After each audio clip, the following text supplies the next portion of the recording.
नमस्कार, मैं जय सिंह और स्वागत है आपका मेरे YouTube channel amazing motivation by Jai Singh पर। इससे पहले कि मैं आपको एक सूचना देना चाहता हूं कि मैंने अपने YouTube चैनल पर जो भी हमारे गवर्नमेंट एग्ज़ाम से जुड़े हुए तैयारी करते हैं, चाहे वो यूपीएससी की हो, चाहे किसी स्टेट पीसीएस की हो या एसएससी की हो, उनके लिए जीएस में एक बहुत ही महत्वपूर्ण सब्जेक्ट होता है जिसे हम भारतीय संविधान अर्थात इंडियन कॉन्स्टिट्यूशन और इंडियन पॉलिटी के नाम से जानते हैं। तो इसी क्रम में मैंने एक सीरीज शुरू की है जो इंडिविजुअल हम जीएस के माध्यम से, इंडिविजुअल बैच के माध्यम से मैं आप लोगों के समक्ष भारतीय संविधान की कक्षाएं प्रारंभ करने जा रहा हूं। और इससे पहले मैं एक वीडियो बना भी चुका हूं। आज हम अपने भारतीय संविधान की क्लास में बताएंगे और आज का हमारा विषय होगा भारतीय संविधान की प्रस्तावना, जिसे हम इंग्लिश में प्रीएम्बल और साथ ही में उद्देश्य का कहते हैं। तो चलिए सबसे पहले हम पढ़ते हैं कि हमारे भारतीय संविधान की जो उद्देश्य का है, तो पहले उसे एक बार पढ़ते हैं जैसा कि आपके सामने बोर्ड पर दिख रही है लिखी हुई, ठीक है, कि क्या है। तो चलिए पढ़ते हैं। लिखा है, हम भारत के लोग भारत को संपूर्ण प्रभुत्व संपन्न समाजवादी पंथ निरपेक्ष लोकतंत्रात्मक गणराज्य बनाने के लिए, इतनी लाइन है।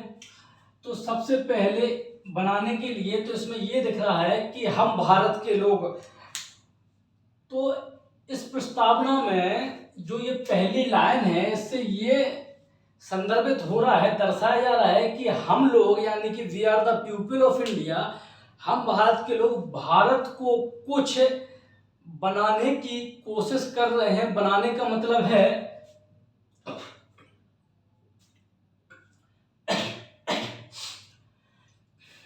कि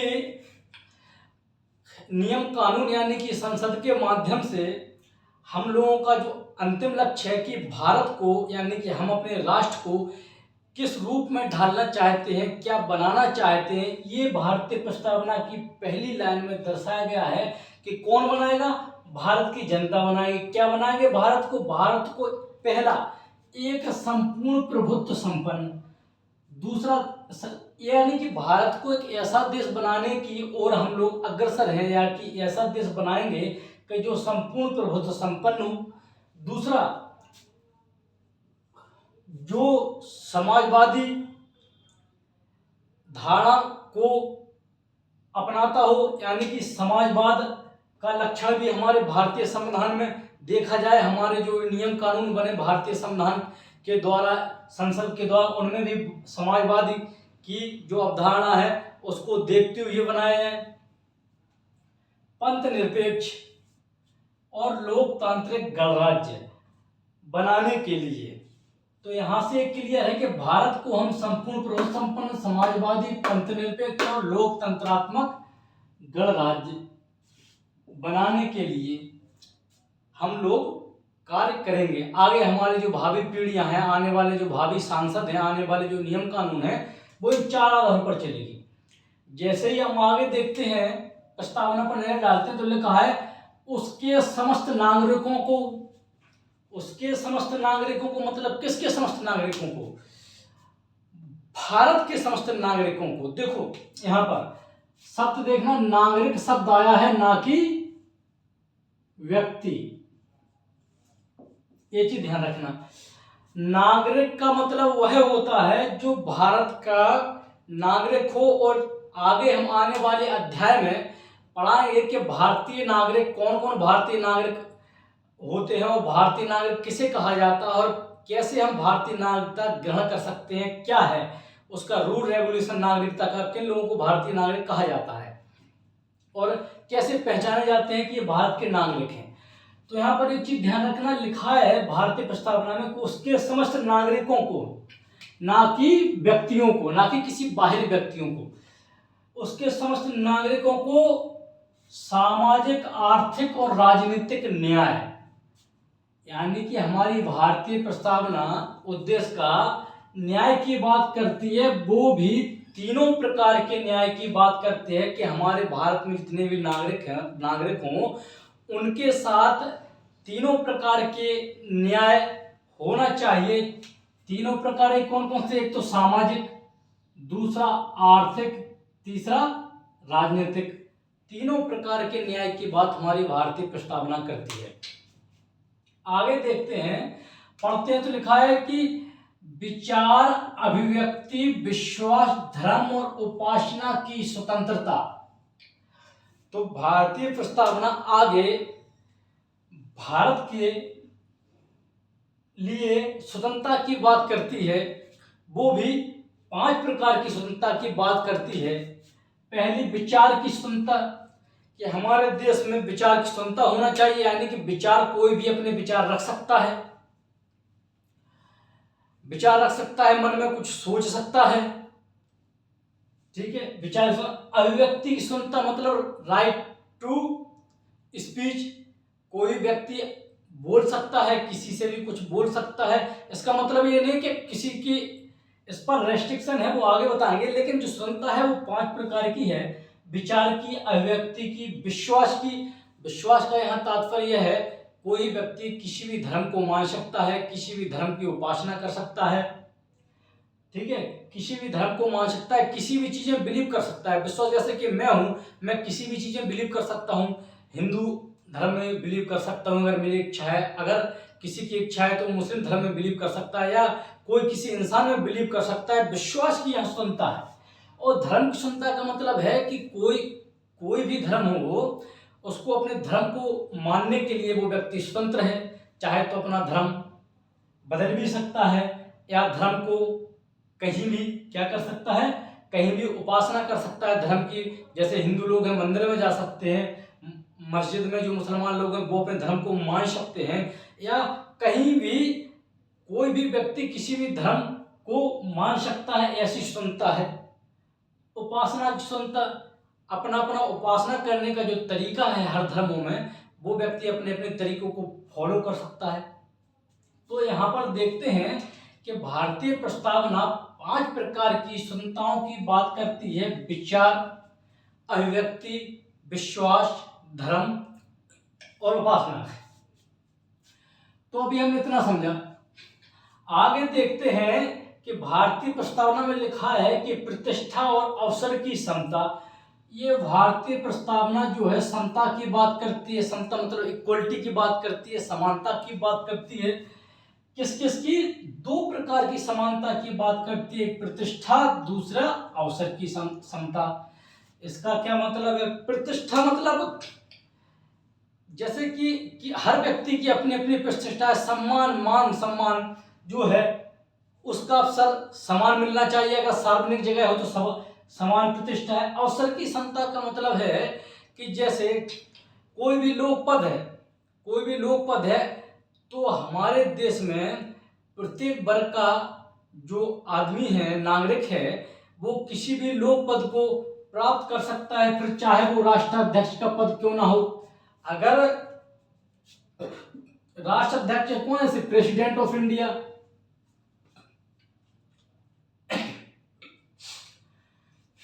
तो हमारे देश में किसी भी वर्ग का कोई भी व्यक्ति प्रेसिडेंट ऑफ इंडिया पद के लिए चुना जा सकता है, बशर्ते जो भी संविधान में योग्यताएं दी हैं इसके लिए वो फॉलो करता है। और योग्यताएं हैं क्या, वो तो आगे आपको बताएंगे, जैसे संविधान पढ़ते जाएंगे तो आप लोग समझते जाएंगे। तो बस यहाँ पर इतना ध्यान देना है कि 2 प्रकार की समता की बात करता है, प्रतिष्ठा और अवसर की समता। आगे डिटेल में समझाएंगे कि क्या होती है प्रतिष्ठा और अवसर की, अवसर क्या होता है, क्या है प्रतिष्ठा की समता, अवसर की समता। इसके बाद जस्ट आगे पढ़ते हैं तो लिखा है प्रतिष्ठा और अवसर की समता प्राप्त कराने के लिए तथा उन सब में, यानी कि हमारा भारतीय संविधान और हमारी प्रस्तावना इस ओर संकेत दे रही है कि जो भी हमारे भावी सांसदों द्वारा या भी जो भी कार्य किए जाएंगे या किए जा रहे हैं, उनमें सबके लिए सबको लिए पाने के लिए प्रतिष्ठा अवसर की समता प्राप्त कराएंगे, ये बात प्रस्तावना बोल रही है। तथा उन सब में किसमें? उन सब का मतलब है जो भी नियम कानून आएगा, चाहे वो न्याय से रिलेटेड हो, चाहे स्वतंत्रता से रिलेटेड हो, चाहे समता से रिलेटेड हो, उन सब में मतलब नागरिकों में भी क्या है, उन सब में मेन क्या है, व्यक्ति की गरिमा और राष्ट्र की एकता और अखंडता सुनिश्चित कराने वाली बंधुता बढ़ाने के लिए। इसका मतलब है कोई भी अगर कार्य, नियम, कानून कुछ भी हो तो उसमें इस बात का विशेष तौर से ध्यान रखा जाएगा कि कहीं किसी व्यक्ति की गरिमा यानी कि लाइफ विद डिग्निटी का हनन तो नहीं हो रहा है। व्यक्ति की गरिमा से तात्पर्य यहाँ ये है, जैसे कोई व्यक्ति ऐसा तो नहीं है कि उसके बोलने पर प्रतिबंध लगाया जा रहा हो, या कोई ऐसा नियम कानून बना दिया गया हो जिससे पर्यावरण प्रदूषण हो, उसमें लोग सांस ही ना ले पाए, या जल प्रदूषण हो गया, कोई ऐसा कानून आ गया कि ऐसी फैक्ट्री लग गई उसके लिए कोई इंतजाम नहीं हो पा रहा कि प्रदूषण हो रहा है, लोग उससे मर रहे हैं या कुछ हो रहे हैं, तो एक तरीके से व्यक्ति की गरिमा का हनन हो रहा। तीसरा, गरिमा का हनन जैसे सार्वजनिक जगह है, जैसे मंदिर है, मस्जिद है, या जो भी सार्वजनिक जगह है यानी कि पार्क है, जैसे पब्लिक प्लेस, जैसे कि ताजमहल ले लो, पब्लिक प्लेस है। तो यहाँ पर ऐसा नहीं है पब्लिक प्लेस पे जैसे कोई पार्क बना है सरकार के द्वारा कि कोई इस वर्ग का व्यक्ति है तो ये वहां पर नहीं जा सकता। जैसे कि अंग्रेजों के टाइम पे लिखा रहता था dog and blacks are not allowed. तो कोई भी नियम कानून बनेगा तो वो इस बात को ध्यान में रखकर बनाया जाएगा कि उसमें व्यक्ति की गरिमा को कहीं गरिमा का हनन तो नहीं हो रहा है या छीण तो नहीं हो रही है, या किसी भी व्यक्ति या किसी वर्ग की गरिमा, जो भारतीय नागरिक है, किसी की भी गरिमा, किसी भी व्यक्ति की बात कर रहा है। यहाँ देखो व्यक्ति की बात है, ना कि नागरिकों को। व्यक्ति में इंडियन प्लस फॉरेनर दोनों आ जाते हैं। तो यहाँ पर गरिमा की बात कर रहा है कि व्यक्ति की गरिमा का ध्यान रखा जाएगा, और साथ में ऐसा नियम कानून है, ऐसा कोई विचार भी, यहाँ पर देखना अगर विचार की सुनता है तो ऐसा कोई नियम कानून, ऐसा भी कोई कार्य या कृत्य भी नहीं किया जाएगा जिससे कि राष्ट्र की एकता यानी यूनिटी और अखंडता का हनन हो। ऐसा कोई भी कार्य नहीं किया जाएगा। यह साफ साफ हमारी भारतीय संविधान की प्रस्तावना में परिलक्षित हो रहा है। उसे सुनिश्चित कराने वाली बंधुता, यानी कि हमारी भारतीय संविधान की प्रस्तावना एक बंधुता यानी कि भाईचारे की भी बात कर रही है कि भाईचारा भी हमारा एक उद्देश्य है। बढ़ाने के लिए दृढ़ संकल्प होकर हम अपनी इस संविधान सभा में, कहां पर, जब संविधान सभा चल रही थी, जब संविधान सभा गठन हुआ तो उसके बाद संविधान सभा की जो बैठक हुई थी वहां पर बैठक की बात कर रहा है संविधान सभा में। आज तारीख कौन सी तारीख? आज तारीख का मतलब है उस समय की तारीख, जो उस समय संविधान सभा की बैठक हुई थी। आज तारीख कितनी तारीख? 26 नवंबर 1949 ईस्वी को एदत द्वारा संविधान को अंगीकृत, अधिनियमित और आत्मसमर्पित करते हैं। अब इसका क्या मतलब है? इसका मतलब है कि हम लोग अंगीकृत मतलब क्या? अंगीकृत मतलब क्या है कि अपने अंग, अपने हाथों से, अपने संपूर्ण होल बॉडी से, यानी कि हाथों के द्वारा क्या संपूर्ण भारतीय जनता है जो उसे अंगीकृत करते, अधिनियमित करते, मतलब अपने हाथों से बना है। भाई भारतीय संविधान भारतीय लोगों के द्वारा बनाया गया है। संविधान सभा में अंगीकृत, अधिनियमित, आत्मसमर्पित करते हैं, मतलब हम हर से भारतीय संविधान को यानी कि दिल से, अपनी आत्मा से इस भारतीय संविधान को 26 नवंबर 1949 को अंगीकृत करते हैं, यानी कि स्वीकार करते हैं। तो यहां से क्वेश्चन आता है कि भारतीय संविधान को कब स्वीकार या कब अंगीकृत किया गया? तो 26 नवंबर 1949 को भारतीय संविधान की जो प्रस्तावना है, भारतीय संविधान की जो प्रस्तावना है उसे अंगीकृत और आत्मसमर्पित किया गया। ठीक है, अब यहाँ एक बार रिव्यू पर नजर डालते हैं। तो ये इस संविधान की प्रस्तावना जैसे हमने पढ़ी है कि हम भारत के लोग भारत को संपूर्ण प्रभुत्व संपन्न समाजवादी पंथ निरपेक्ष लोकतांत्रिक गणराज्य बनाने के लिए तथा उसके समस्त नागरिकों को सामाजिक, आर्थिक, राजनीतिक न्याय और विचार, अभिव्यक्ति, विश्वास, धर्म और उपासना की स्वतंत्रता, प्रतिष्ठा और अवसर की समता प्राप्त कराने के लिए तथा उन सब में व्यक्ति की गरिमा और राष्ट्र की एकता और अखंडता सुनिश्चित कराने वाली बंधुता बढ़ाने के लिए दृढ़ संकल्प होकर अपनी संविधान सभा में तारीख 26 नवंबर 1949 को एदत द्वारा संविधान को अंगीकृत, अधिनियमित और आत्मसमर्पित करते हैं। तो देखना क्या है, तो मेन चीज इससे ये परिलक्षित हो रहा है कि जो शक्ति का स्रोत है, लिखा है कि हम भारत के लोग, तो we are the people of India, यानी कि भारत में, भारतीय संविधान में साफ साफ लिखा है कि जो भारत के अंदर शक्ति का स्रोत है वह भारत की जनता है। ठीक है, तो भारतीय संविधान को क्या बनाना है? संपूर्ण प्रभुत्व, समाजवादी, पंथनिरपेक्ष और लोकतांत्रिक गणराज्य बनाना है, ये हमारा उद्देश्य है। और साथ इसके समस्त नागरिकों को, भारतीय संविधान की प्रस्तावना में न्याय, स्वतंत्रता और समता तीनों की बात करता है। अगर पूछा जाए कि भारतीय संविधान की जो प्रस्तावना है क्या वो समता की बात करती है, तो करती है। कितने प्रकार की? 2 प्रकार की, प्रतिष्ठा और अवसर की। स्वतंत्रता की बात करती है कितने प्रकार की? तो 5 प्रकार की स्वतंत्रता, विचार, अभिव्यक्ति, विश्वास, धर्म और उपासना। न्याय की बात करती है, तो करती है। कितने प्रकार की न्याय की बात करती है? भारतीय संविधान की प्रस्तावना तीनों प्रकार के न्याय की बात करती है, सामाजिक, आर्थिक और राजनीतिक न्याय। क्या भारतीय संविधान की प्रस्तावना जो है राष्ट्र की एकता और अखंडता की बात करती है? तो हाँ, करती है कि राष्ट्र की एकता और अखंडता की बात करती है। साथ साथ में व्यक्ति की गरिमा की भी बात करती है, और साथ साथ में ये बात करती है कि भाईचारे की बात भी करती है। तो इस प्रकार से हमने ये भारतीय संविधान की जो प्रस्तावना है देखा कि शक्ति का स्रोत भारत के लोग हैं। ठीक, इतना। अब जो ये भारतीय संविधान की प्रस्तावना है, तो ये जो भारतीय संविधान की प्रस्तावना है, क्वेश्चन ये आता है, तो क्या ये पहले जोड़ी गई या संविधान जब बनके तैयार हो गया तो उसके बाद जोड़ी गई? तो जब इंडियन कॉन्स्टिट्यूशन बन चुका उसके बाद ये भारतीय जो प्रस्तावना है, प्रियम्बल, भारतीय संविधान में जोड़ी गई। ठीक है, और प्रस्तावना जो पहले नेहरू जी एक उद्देश्य प्रस्ताव लाए थे, यानी कि संविधान सभा की जब पहली बैठक, संविधान सभा की पहली बैठक 9 दिसंबर 1946 ईस्वी को हुई थी। इसके जस्ट कुछ दिनों बाद, यानी कि 13 दिसंबर 1946 को पंडित जवाहरलाल नेहरू ने संविधान सभा में एक ऑब्जेक्टिव रेजोल्यूशन, यानी कि एक उद्देश्य प्रस्ताव पेश किया था, और यही उद्देश्य प्रस्ताव बाद में उद्देश्य का के रूप में अपना लिया गया।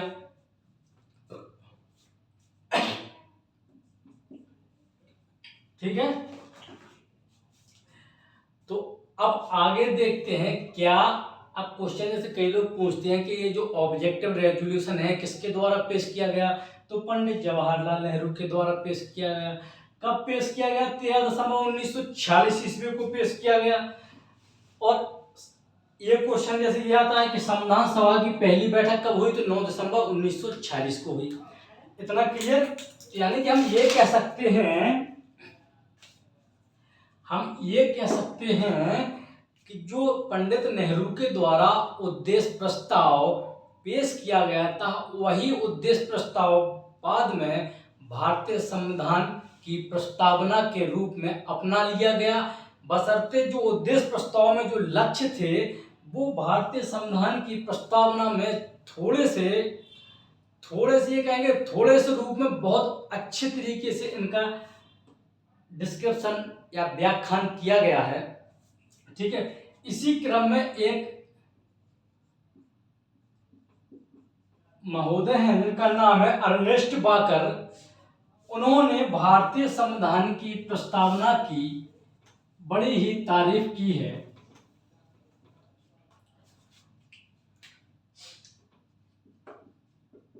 अर्नेस्ट वाकर, ये जो अर्नेस्ट वाकर महोदय हैं, इन्होंने भारतीय संविधान की जो प्रस्तावना है उसकी बहुत ही तारीफ है। उन्होंने कहा कि इनकी जो एक पुस्तक है जिसका नाम है principle of social and political theory, principle of social and political theory, जो अर्नेस्ट बाकर महोदय हैं, इनकी पुस्तक है principle of the social and political theory. इसमें इन्होंने कुछ आदर्श, कुछ उद्देश्य लिखे हुए हैं अपने द्वारा, जैसे कि समाजवादी, पंथ निरपेक्ष, बंधुता, जो शब्द है, जो न्याय की बात है, सामाजिक आर्थिक राजनीतिक न्याय की बात है, जो स्वतंत्रता की बात है, 5 प्रकार की जो समता की बात है, 2 प्रकार की भारतीय प्रस्तावना में।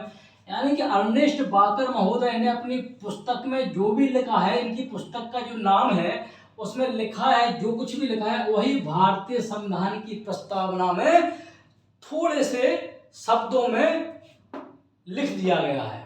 इसी वजह से अर्नेस्ट बाकर महोदय ने भारतीय संविधान की प्रस्तावना की बहुत ही तारीफ की है। तो हम ये कह सकते हैं कि एक तरफ इनकी पुस्तक और दूसरी तरफ भारतीय संविधान की प्रस्तावना एक ही है। अब आगे देखते हैं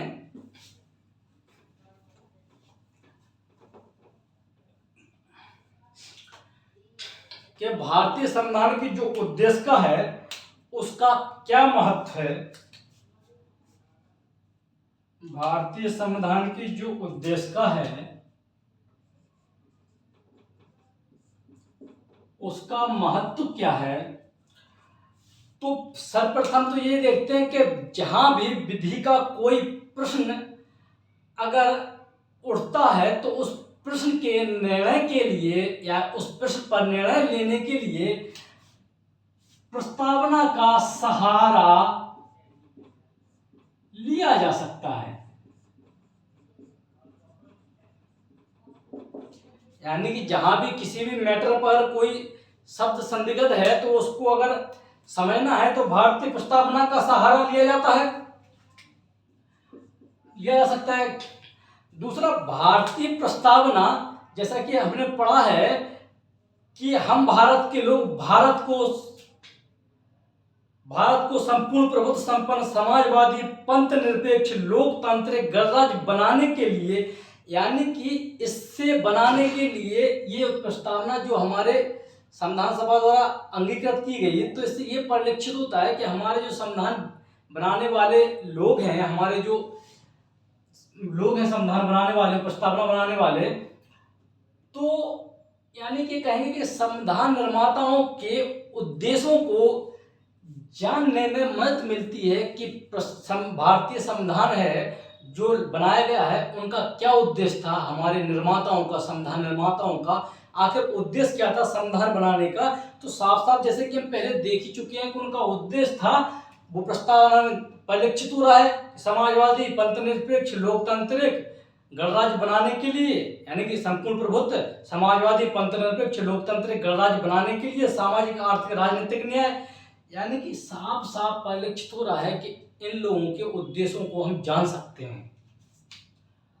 तो दूसरा पॉइंट देखते कि संविधान निर्माताओं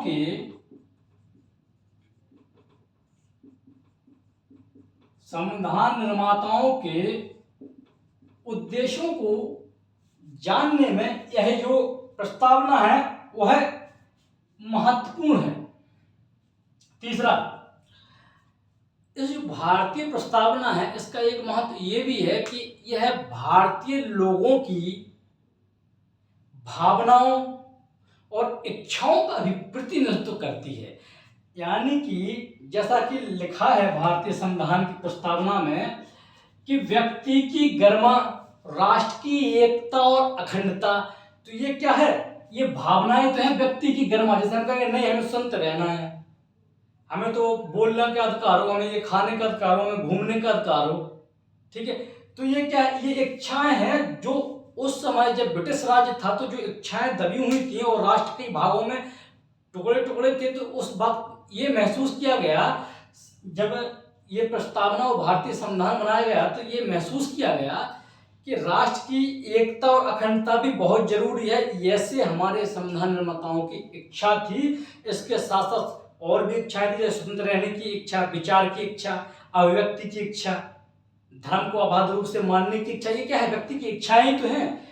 तो तीसरा उद्देश्य का ये महत्व है कि इससे हम भारतीय जनता की आकांक्षाओं और इच्छाओं को जान सकते हैं।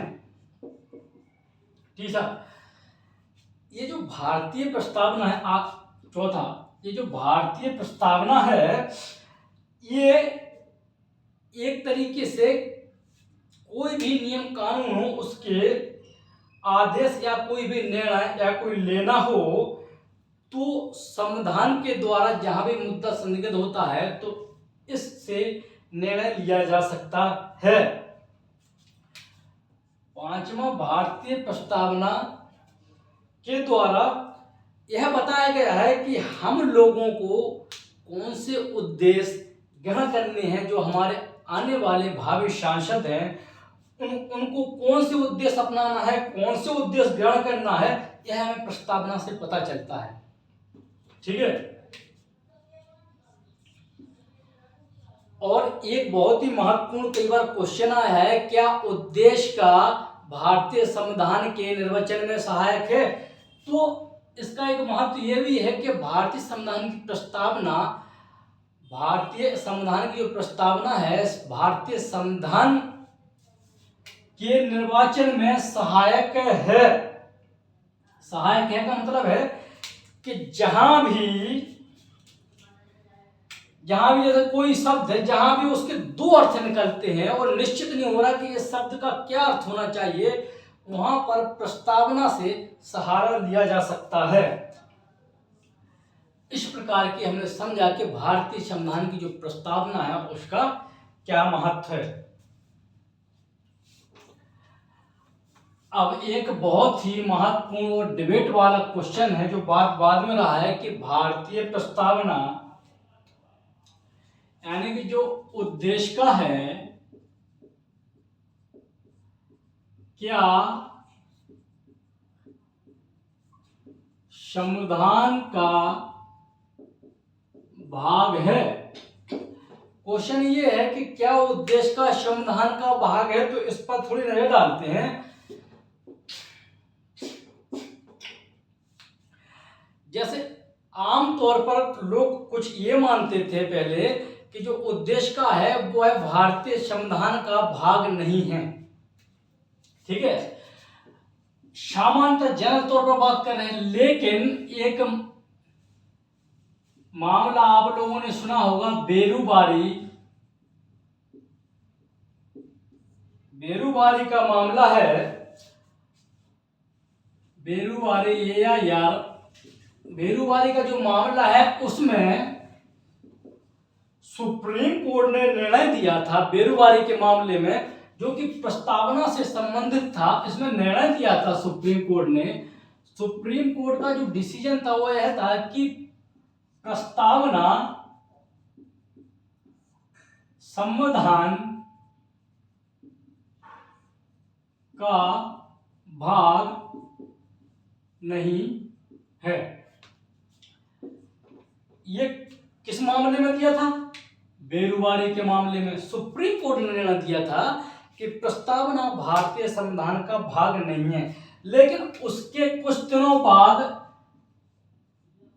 सन 1973 में सुप्रीम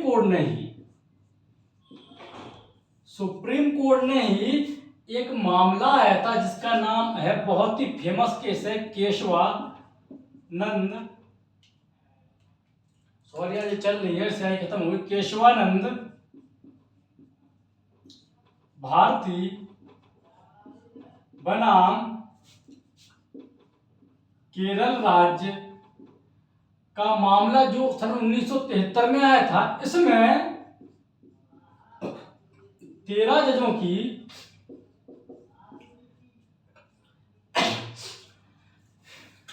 पीठ गठित हुई थी।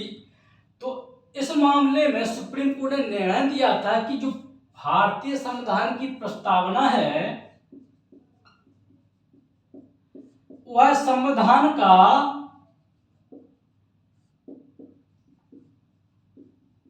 भाग है। अब देखना, सुप्रीम कोर्ट ने अपना ही निर्णय उलट दिया। कैसे उलट दिया कि बेरूवाली मामले में सन 1960 में सुप्रीम कोर्ट ने कहा था कि प्रस्तावना भारतीय संविधान का भाग नहीं है, लेकिन फिर 1973 में केशवानंद भारती बनाम केरल राज्य में कह दिया कि भारतीय संविधान की जो प्रस्तावना है वह संविधान का भाग है। ऐसा इन्होंने इसलिए कह दिया कि कहा गया है कि जब पूरा का पूरा संविधान बनकर तैयार हो गया था तो बाद में इस उद्देश्य को यानी कि प्रस्तावना को अपनाया गया।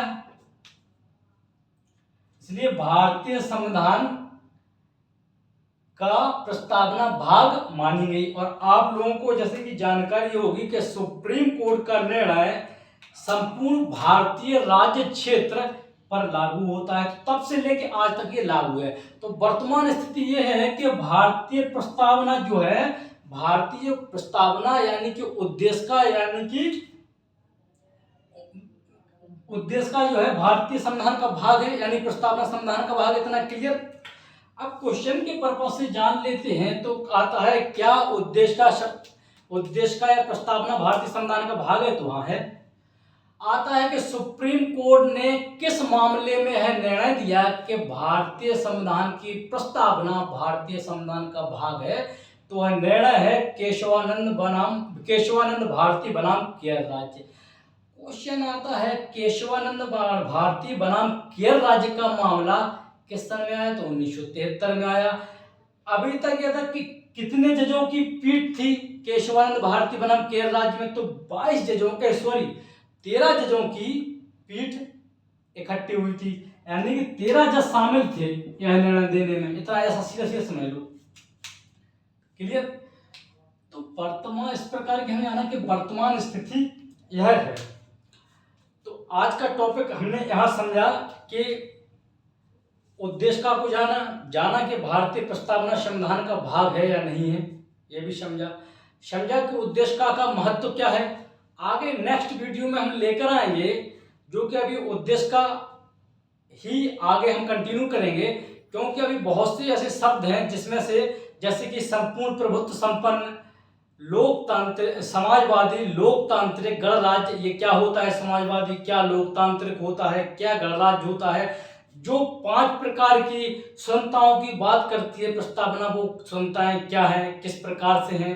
जो समता है, तो समता का मतलब क्या होता है, राष्ट्र की एकता और अखंडता का मतलब क्या होता है, भाईचारे का मतलब क्या होता है, न्याय का मतलब क्या होता है। इसे एक हम ब्रॉड लेवल पर देखेंगे, एक इस प्रकार से देखेंगे कि दोबारा हमें किताब की जरूरत ना पड़े, एक हमारी समझ डेवलप हो जाए और हमेशा के लिए ये कॉन्सेप्ट यहीं क्लियर हो जाए। तो ठीक है, आज के लिए ये टॉपिक यहीं पर समाप्त करते हैं। नमस्कार दोस्तों। जो भी छात्र या जो भी नागरिक या जो भी लोग हमसे जुड़े हैं, यानी जो भी व्यक्ति हमसे हमारे चैनल पर जुड़े हैं, तो प्लीज़ जो हमारे वीडियो देखते हैं तो उनसे एक रिक्वेस्ट है, क्योंकि रिक्वेस्ट ही कर सकते हैं, कि चैनल को लाइक, सब्सक्राइब और कमेंट कर दिया करें, जिससे कि हमें वीडियो बनाने में और आप लोगों को पढ़ाने में थोड़ा साहस मिलता है। और इस वीडियो को शेयर कर दीजिएगा अपने दोस्तों को, ताकि बहुत ज़्यादा से ज़्यादा लोग हमसे जुड़ सकें। यही मैं आपसे कामना करता हूँ। और फिर आगे नहीं करना है तो आपकी इच्छा है, मैं तो अपना काम जारी इसी प्रकार से रखता रहूँगा और कंटिन्यू रहूँगा। कुछ लोगों की शिकायत के सर अभी क्या है कि बोर्ड कहीं ऐसा हो जाता है, हिलता है, कहीं लाइनिंग आ जाती है। तो मेरा अभी नया सेटअप है, तो मैंने अभी उतना इन्वेस्ट थोड़ा नहीं किया है, लेकिन जैसे ही हम कुछ टेक्निकल इश्यू की वजह से भी ऐसा हो जाता है तो हम धीरे धीरे सुधार करते जाएंगे। और हो सकता है कि 10 या 15 दिनों में सारी की सारी क्लास या 1 महीने के अंदर डिजिटल कर देंगे, इससे कि आप लोगों को और अच्छा पढ़ने में और समझने में मदद मिलेगी। और हम एक विशेष रूप से आप लोगों के लिए एक टीम का निर्माण कर रहे हैं। अगर हमारी टीम आगे बढ़ती है तो करंट अफेयर के साथ साथ और आप लोगों को करंट न्यूज, करंट अफेयर और पीडीएफ वगैरह भी 1 महीने के बाद हम उपलब्ध कराएंगे। इस प्रकार से आप हमारे चैनल पर जुड़ते रहिए और ऐसे हम बहुत ही आप लोगों का आशीर्वाद रहा और साथ रहा तो इसे एक उच्च लेवल पर ले जाएंगे, ताकि आप लोगों की समझ और हमारी समझ भी डेवलप हो सके। जय हिंद, जय भारत, नमस्कार दोस्तों।